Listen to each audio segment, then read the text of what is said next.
This content is brought to you by Fisher Improvement Technologies Online, a learning platform that includes self-paced courses, knowledge sharing, and networking opportunities for safety, quality, and performance improvement professionals. Join now for free at online.improvewithfit.com. This show is brought to you by Safety FM.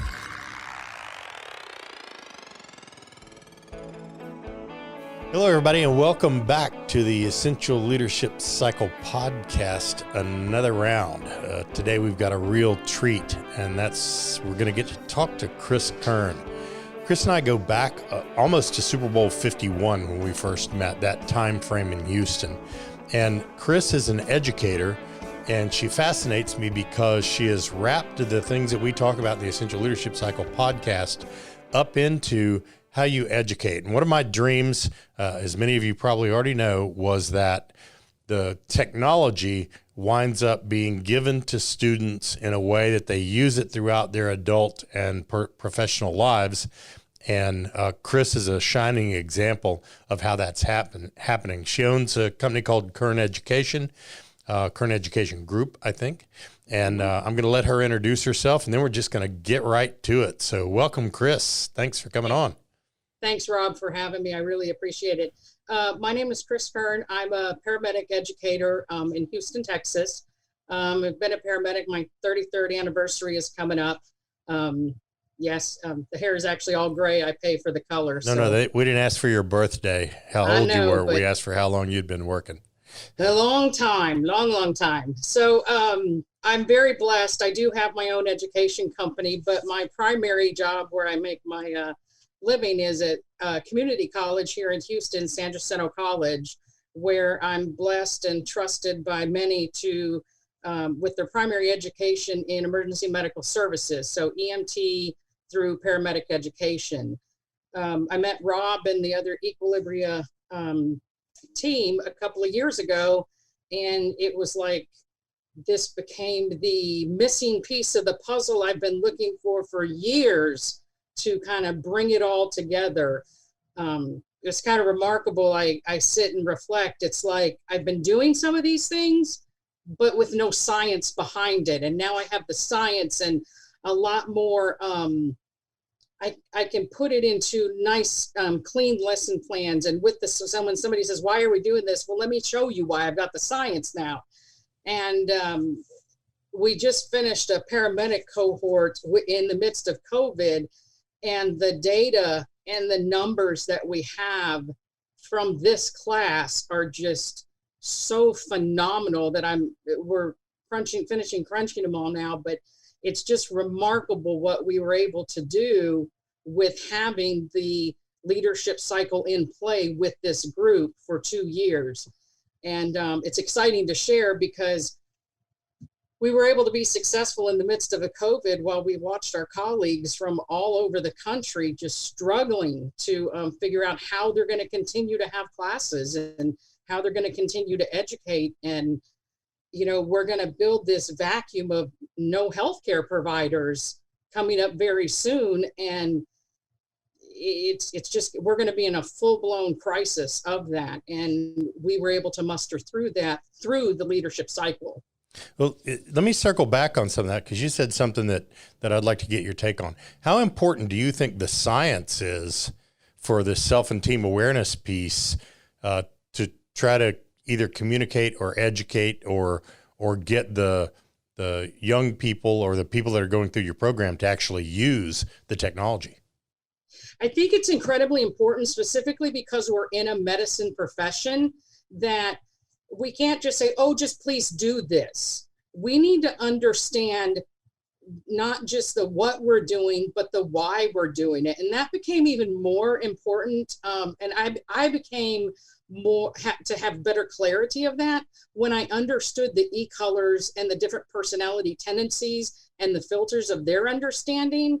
Specifically, when we got the numbers for our program, we sit somewhere between 60 and 78% top color blue, that they have the filter of the why. And I spent years being frustrated for no reason, thinking that these were defiant students, and they weren't. that was just their filter. And now that I understand that and have that solid science behind it, I can lead with my conversations of, we're going to do this procedure and this is why.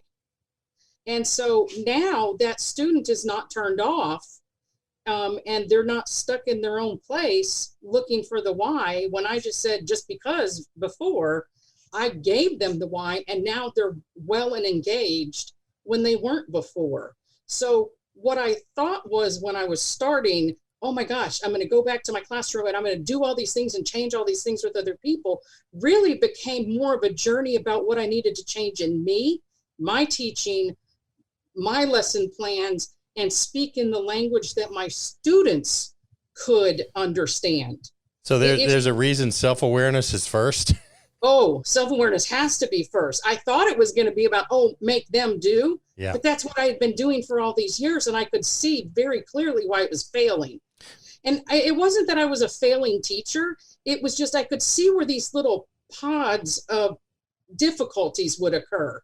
And once I had the self-awareness of things that I did that made it harder for others around me, or how I delivered information, or, for example, if somebody came in to talk to me and I was still looking over at my computer, I gave the appearance that what they were saying wasn't important. I had to change me first.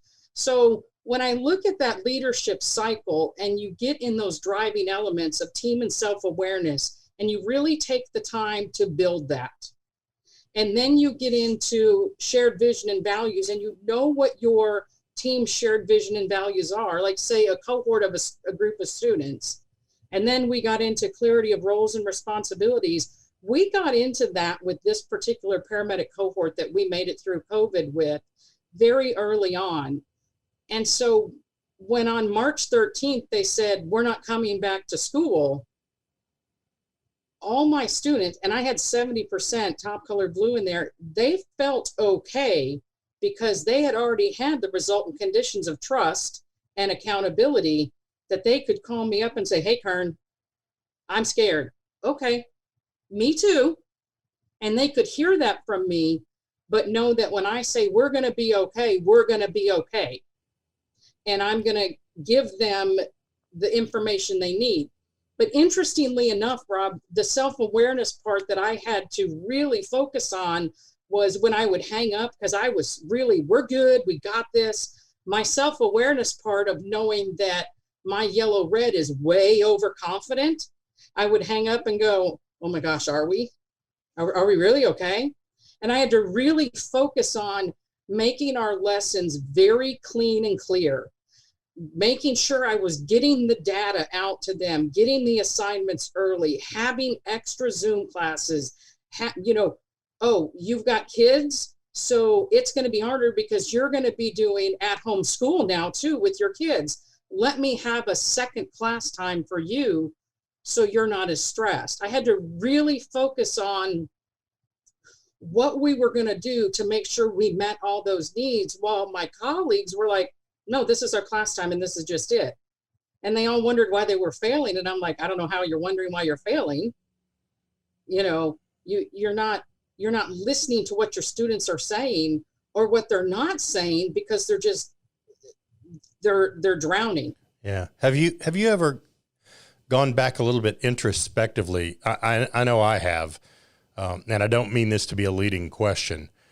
And because very similar to you, I've been a trainer all of my life. I've been, I try to educate on technology and outcomes. Have you ever, since you've kind of learned about this new way of thinking, have you gone back and thought, I wonder how many I lost because I just didn't know, and how many people could have produced our dreams and goals and outcomes that because I didn't know really how to deal with them, they got left behind in some way. I have, and it hurts my soul. And some of them I have really tried to seek out and see where they're at in their career. A lot of them I stay in contact with. Some of them I've actually called and apologized and said, I don't think I was a really good communicator with you. And for that, I apologize. Because I think a lot of the self-awareness is also responsibility of when I was not good at it, to acknowledge that. Well, and at the time we didn't know we weren't good. No. I actually thought I was weeding people out that needed to be weeded out. I mean, that's the way I was taught. That's the way the nuclear Navy, the military kind of teaches you is that some of the education is to educate. The other part is to weed out. But I think that by the time somebody gets to a curriculum like yours, that we really do have a responsibility to educate them in a way that'll make them successful. And I think you're doing that. Well, and it's interesting you say that, because public service education is probably very similar. Some people do need to be weeded out. And I always had this mindset of, but wait a minute, just because they aren't very good at the written test, they're phenomenal at the hands-on. Let's try. And I always had this mantra, I don't want you to learn how I teach. I need to teach how you learn. And I would always work extra on that. So it was like I was doing these things, but I didn't have like the end piece to it. And when I sat in that very first leadership academy with Dr. Mercado, it was like the rainbows came out and the light bulbs came on, and I was like, this is it. And that's how I became Lewis's stalker. But it was different story. Yeah, it's a whole nother story. And no jail time though. But it was truly, it was the missing puzzle piece. And I think that's why I gravitated to it so strongly and so quickly. I really needed this to be a part of who I am as a person and what my classroom is, because I have a finite amount of time with students and I have a finite amount of time left in education, and I need it to be the best it can be, so the future educators get jazzed up to do it as well. So that's another thing that I've found so important. You know, we went 20 plus years without having a cycle or a model that leaders could use that was reproducible, that they could fall back on. So it was always, Kris is a very smart person and she taught us, and maybe I am as smart as Kris or maybe I'm not. And if I made it through, that doesn't mean I'm as smart as Kris, but maybe I'll still be able to make it in this field. There's a lot of that out there. And one of the things that I think the Essential Leadership Cycle does is help to consolidate what leaders need to do and think in a way that divides the driving elements, things that you can do to make things happen, from those resultant conditions, things that happen when you do the right things. And I see you doing a lot of that. That's one of the reasons why I wanted to have you on. Yeah, I think that the saddest thing that I see in leadership, and whether it be in a classroom, whether it be just within groups, whether it be in leadership, like in higher education or in corporations, when trust is busted, it's busted. Well, and they go back by saying, okay, well, we're going to go back and regenerate trust. And they're not very successful at that. They're trying to just fix what's broken. Put the vase back together. Yeah. Or bring all the, feathers from the top of the hill from the pillow that you let go. Well, that's not going to happen. Or I'm going to hold you accountable. Well, wait a minute. What are we accountable for? We're not giving the list. We got to start at the beginning. And I feel like that's a lost, they're not hearing the things that are important. And we've been so successful with our students, and we just stopped trying to tell other, like our upper leadership or other departments of, oh, this is working. We're just showing them that it's working. This is our success. Our students are seeing success. They're happy. They're able to, like, we had no complaints during the COVID time. The students just mustered right through it with us. They understood what we were doing. We were doing round the clock simulations just so we could get the time in and the things that they needed, because we lost all of our clinical sites.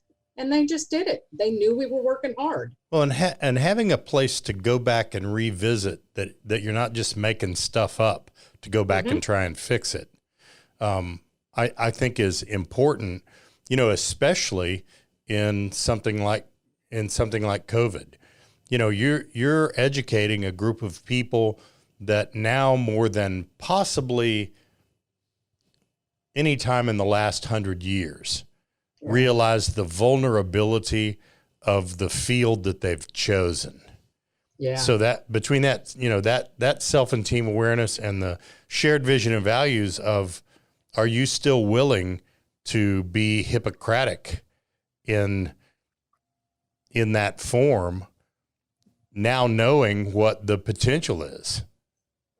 Yeah, one of the things that we had also been talking about long before that was, are you having self-care?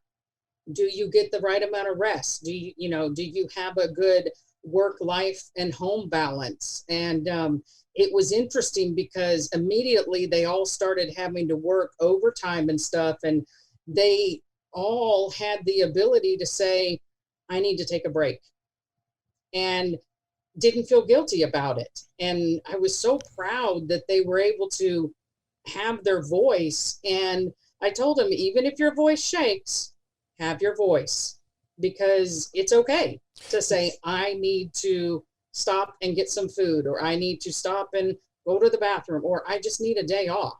Well, and that empath, that relator, that what we call toppy color blue, that you have this predominant personality type that tends to gravitate towards and then make up some high percentage of your courses. That is not their predominant trait, to speak up, to show vulnerability to others. So that self-awareness part, and I'd like you to share, I've heard a story recently about some of the students that went out to try to get jobs. I'd love for you to share that with our listeners. So we have some EMS services in the area that are very competitive for hiring. And well, this is Houston, right? So I mean, it's a pretty major greater Houston area. Yeah. And this one service had over 50 applicants for, they were hiring 4 people and they had 50 applicants. And the applicants ranged from new graduates. So they had 3 new graduates that happened to be from our program. The next closest in experience was 8 years.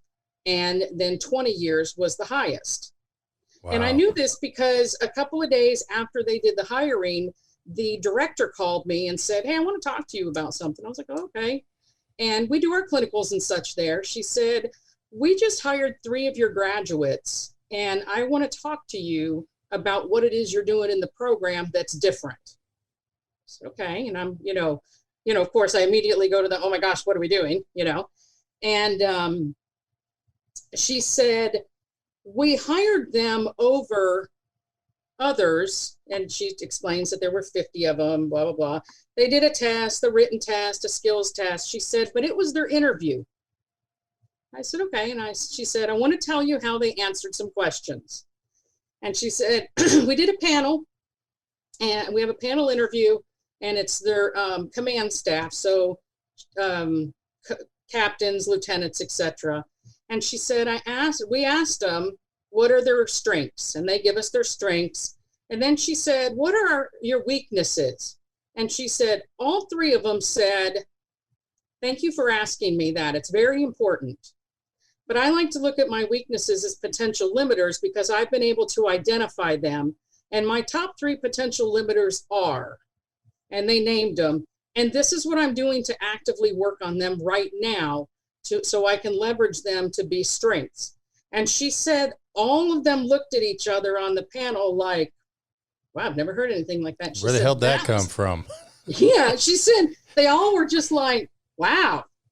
And she said that was the tipping point for them, that they were very aware of who they are and that they knew what they were good at, what they needed to work on, and that they had a plan of what they were working on. Yeah, one of the keys is you give them tools that can help them manage. It's not just being aware of, Right. some people are real butts and they're aware of it, but they don't have any tools to manage it when it's really needed. And I think that these students are given sets of tools to be aware of and manage, not just be aware of. Yeah, it was interesting because all three of them are top color blue, pretty high percentages. So interestingly enough, this past Saturday, we had our National Registry skills testing that they have to be credentialed. And they were feeling nervous. There was a group, there was 13 of them testing, and they were feeling nervous and, I don't know if I'm going to pass and this and that. And I said, stop, time out, sit back, close your eyes. We're going to have some, imagery here. And I said, today is about the what we're doing. You're all blue. I need you to get your red. Dig deep. Find it. Who is the patient and what you're going to do? What is wrong with them and what you're going to do to fix it? The why is what you're going to do on the written test in a few weeks. We're going to be in the what today. When you walk out of this room, everything is about the red. I want to hear one blue thought today. And they all looked at me and they went, okay. And that doesn't remove the empathy. That doesn't remove the relatedness. All it does is bump the needed in the moment due up to the top. And sometimes, as you and I well know, that well is difficult for people to get to. It is. But in the profession that y'all have chosen, it's vital that they get there to be good at it, or they may just be a stressed out EMS person for their whole life. It was interesting, Rob, because there's 13 of them sitting in front of me and the National Registry rep is standing on my side. And he said he could physically see them, their body change. And they instantly were like, okay, I know what I got to do. I'm in the what. And what I like about this, it gives us an even language. We can say, okay, doesn't matter why this is happening right now. We got to get to the what. Okay. We can think about the stuff later. We can do the why later. But right now, we've got quick 6-minute skill on this. What is the rhythm? What are we doing for it? Done. And you guys didn't over-educate on the whole e-colors thing, right? I mean, it was more awareness training that then filtered into here's how we use that knowledge in everything we do, as opposed to every single day you've got to turn around and do e-colors. Right? No, we didn't. So this class we've had for 2 years. And in the 2 years, they had 64 hours worth of time that we had class time, if you may, for it. And it was in chunks. And I'm going to tell you, it was a beautiful thing because I do not believe we would have gotten through that COVID transition without it. Yeah. Not like we did. And I know, here's how I know why we wouldn't have.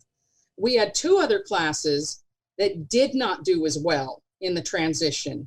They struggled with because sometimes there were daily changes of, okay, this clinical site's open, this clinical site's closed. And that it was nobody's fault, but it was everybody's problem. Everything was up in the air all over the country or the world, really. And it was just the way it was. The class that had done the driving elements and had the trust and the accountability solid was good. The classes that hadn't done that work struggled the most. Yeah. And it's kind of anecdotal because we don't have like solid science numbers to it, but just based upon how we dealt with them, how they had gone through the classes, how we had been working with it, how we had built that, the driving elements of team and self-awareness, shared vision and values. They knew everything that those students were doing, I was doing. If they were up at 2 a.m. doing a simulation, I was the faculty doing it. I wasn't getting them to do anything they weren't doing anything I wasn't going to do as well. So they knew we were in this together. Right. And it really made the difference for them. So I think when you look at a corporation or a business or whatever it is, when you build that shared vision and values and your leader gets out and mops with you, there's your trust and accountability that's just off the charts. Yeah. You know. Well, and while you're out there, you can actually have a a great real conversation. engaged conversation about the roles and processes and everything that everybody's supposed to understand. You're not disjointed from that anymore. Well, and you get to know your team. Right. I mean, I had no idea about some of the things were going on in my students' lives until I was suddenly in their living room having class. And now I know, oh, well, they've got 3 kids and there's only 1 computer there. Well, let me figure out how to get 4 computers into that house. Right. Because they've got to have class for 3 kids and an adult. Yeah. So it's this whole thing of what are we doing to make it better for the team? Yeah. And I've shifting gears a little bit. I've tried to keep people focused on the fact that this isn't squishy stuff. Mm-mm. This is real, hard, has some science behind it, has some very strict learnings and behaviors. But can I take you back to the one of what I remember your Sentinel moments of clarity was, and that was when the students started using tools and it made their practicals go so much better. Do you remember that? I Would you mind do. telling that story? I do. When they were able to, like, one of the biggest ones was when after I came back from the weekend with you guys and I understood like error versus violation. Like that was one of my biggest Sentinel times. This is a little separate from the story I think you're thinking of, but I changed how I discipline students, like for not having a name tag on. Well, it wasn't a violation ever to not have their name tag on. They didn't go, oh man, Kern, I'm not wearing my name tag. Yeah, I'm not wearing my name tag today. Yeah, it wasn't that. It was they forgot their name tag because it wasn't a habit. So I built a tool to get into a habit. And so I was able to understand that better. So there were so many things along the way that became about me learning to make my environment better, which made the student better. When the students went to clinicals and had on their ID tag their e-color emoticon, and we were able to have very clean, clear what their communication was. We could see it from a distance, but we had a time where a patient was being treated for, he was having a foot put back into position. He was going to have some sedation. And the doctor came in, and this is the one you're thinking of when he read the. That's one of them. That's when he. So this doctor came in and he's reading the informed consent of, okay, I'm going to give you this medicine, and it's dangerous, and it can kill you, and it could make your blood pressure tank and go real bad, and it could kill you. And he's giving all this stuff, and I'm like, oh my God. Well, the patient was an engineer, and I'm thinking, oh, wow, he's really green and he's going to be asking a lot of questions. And his first question out of his mouth was, do I really need to have this? And I'm like, yeah, you really do. And the doctor's like terrible at giving this information. And so I leaned over and I said, you know what? I said, see this lady here? If your blood pressure gets low, she's just going to turn this IV up. But we don't anticipate that. It's like 1% chance that this happens. And if you start to, to vomit, that's what this is over here. It's going to suction for you. And I just went over all the things that he said, and I listed out everything in the room that would be what the fix is. And he was like, oh, okay. And because that's what he needed to hear. Right. He needed the problem and the fix. And so they put him to sleep, and the doctor's like, wow, that was really good. How did you know that? I'm like, how did you not? I'm thinking, you've been a doctor for this. How did you not? Well, and herein lies part of the problem. Whether it's in the medical field, the healthcare field, or industry, leaders just haven't been taught to understand things in this way. Right. And a lot of times it's because people think it's this squishy stuff, but it's not. This is a hard science way to help people understand how to communicate, but even more than that, how to reduce the probability that they're going to make a mistake, that somebody gets hurt, maybe killed after. Right. And have like the students having the, they get out there with these preceptors and say, oh, you don't need to have the protocol book out. Yes, you do. Right. Watch this science. Let me pull the Deming,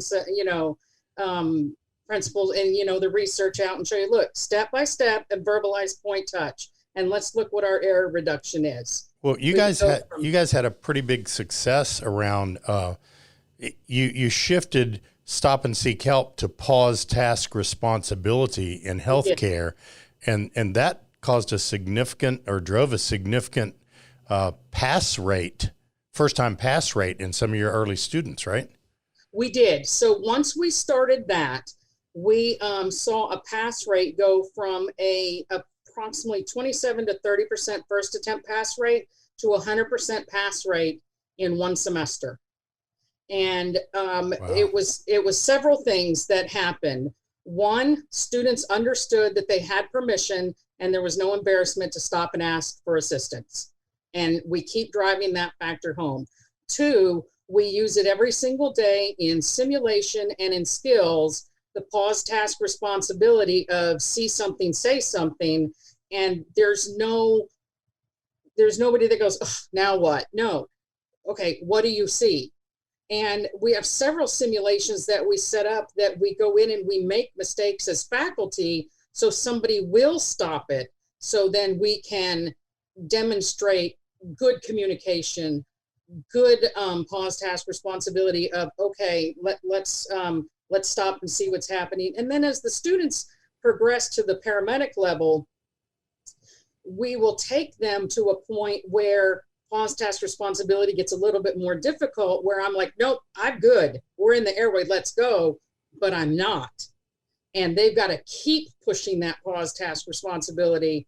And they've got to keep saying, okay, no, you need to get out of the way. You're not in the airway. So we don't have airway failure. Specifically, we push a lot around airway failure because you have an airway failure, you have a dead patient. Right. So we really, really focus a lot on that particular area. And that's really become vital in the COVID because, I mean, you're talking about respiratory challenges. Everything's going to be about the airway. Right, right. The other thing we did was we did 100 simulations where we brought a EMT student who had been a student for no more than 4 weeks. And all they had was, they knew how to do vital signs and they knew some terminology.